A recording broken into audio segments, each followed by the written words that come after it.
a comparison of the before and after. So on— Yo, jackass! Yeah, what? A lot of things have changed while you were gone. Whatever.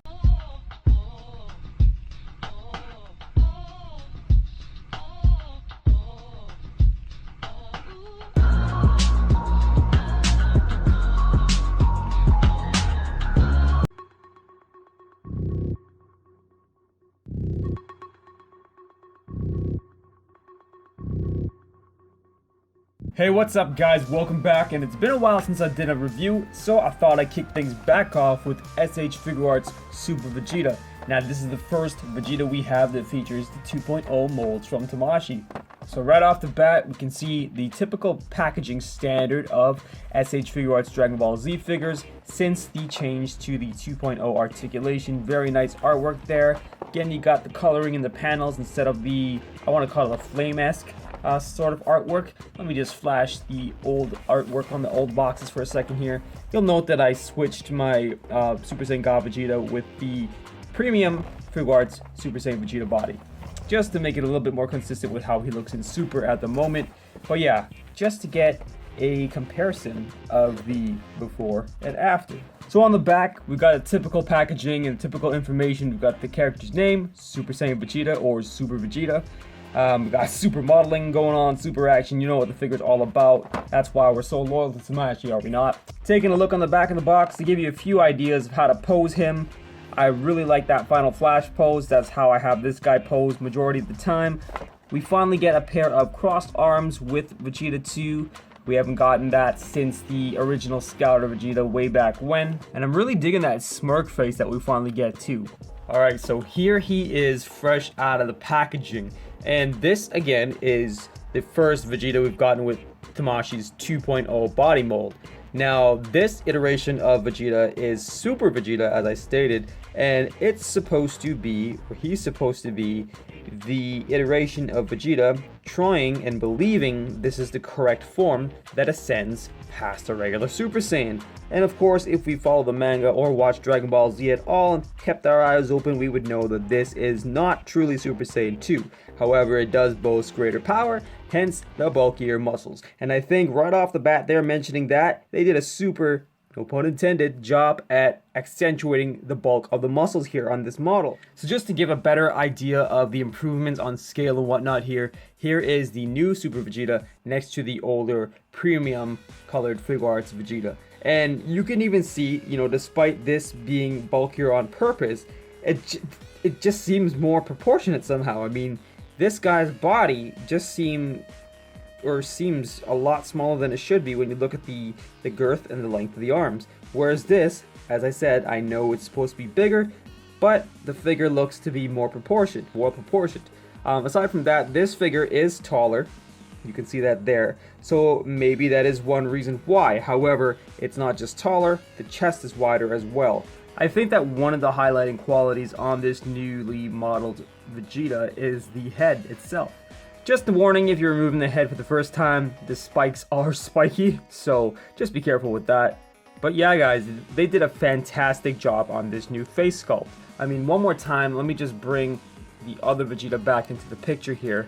And the difference is just outstanding. The eyes are that much more glaring for Vegeta. The nose actually looks like it's there. Like against my finger, you can see the nose clearly, but just straight on, dead ahead, there just seems to be more definition and shadowing. Despite people saying that Tamashii's skimping on the lack of paint details, something about the face sculpt is better. Another thing I wanted to touch on is the hair. I've mentioned some of the new figures coming out having a gloss to them, and Super Saiyan God or Super Saiyan Blue Vegeta is no exception to that. It's very glossy and very metallic indeed. Now comparing that to Super Vegeta's hair here, say that 12 times fast, it's not as glossy, and rather it seems to have a more reserved gloss finish while keeping its paint shading in a matted form in other places. Now this guy right here retails for about $55 US or about $66 Canadian. Alright, so we covered the aesthetics and what's new, but let's get into a bit of the articulation. Now, one of the biggest problems with Vegetas in the past, particularly Scouter Vegeta, was a loose hip joint and the inability to stand, and you can see there is no problem going on with this figure here.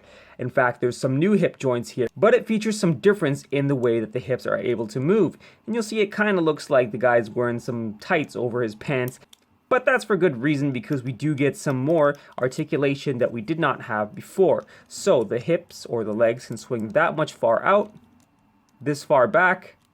One thing I find rather interesting about the articulation is the inclusion of this cylindrical bit here between both the legs. Now forgive me for going in here like this, be no disrespect, but he cannot do the splits. Not that he needs to, but I mean, Dragon Ball Z, fighting martial arts, it would be cool to have access to a kind of split kick move. Not that Vegeta does that all that much, but again, it would be nice to have that included.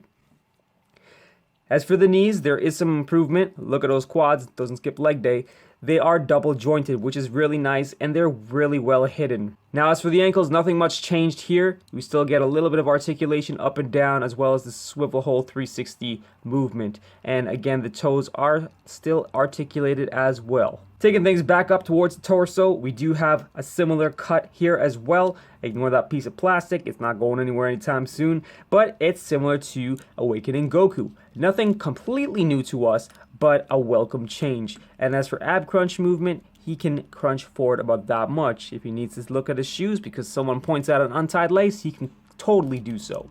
As for looking up, he goes up about that much, but he makes up for that with head articulation, so he can indeed look up. As for flying poses, nothing much has really changed in regards to the amount the head can look up.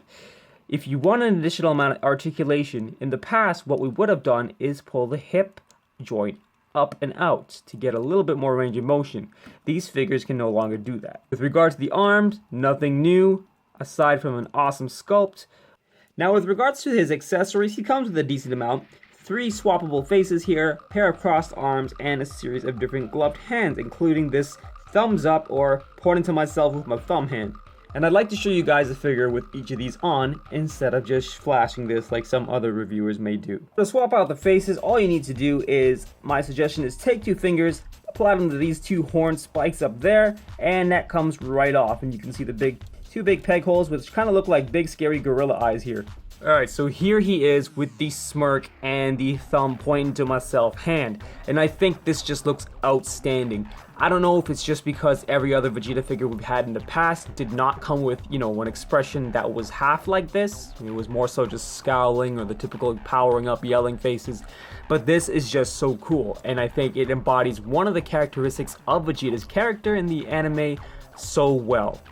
So now he's also got the typical screaming, yelling, powering up face, which works really well for Final Flash. My one gripe with the Final Flash positioning with this figure though is the arms. I mean, yeah, sure, if you bind them together like that, it works perfectly well. However, they don't stay like that on their own, and that's because the thickness of the biceps and chest plate here do not allow for that, for the most part.